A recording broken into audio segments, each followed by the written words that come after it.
So ito na ang for pick up tomorrow. Isang malaking batch ito ng mga halaman na ipon na dito sa akin.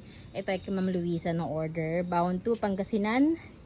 So dadaan bukas yung kanyang driver ng 5 in the morning. So ito na, niready ko na sila. May mga pangalan na rin ang mga to. Yung iba ito wala kasi mga malalaki naman na kumbaga ikilala niya na. Yung mga hindi lang niya kilala yung nilagyan ko ng pangalan. So ayan, thank you ma'am. Medyo matagal na rin siya naipon. Ang iba dito, so, ayan na. Nagsipag ano na sila. Yan oh. Nag-trail na. Ma'am, bahala ka na magpa-propa ng mga to ha. Sabi nyo sa iyong assistant is ano na lang, i-pole na lang na mas matangkad na pole. And ito oh, itong pinaka nakakatuwa, nag-penetrate na siya. Ayan. Ayan na siya, ganyan na siya kalaki. Nag-matured na.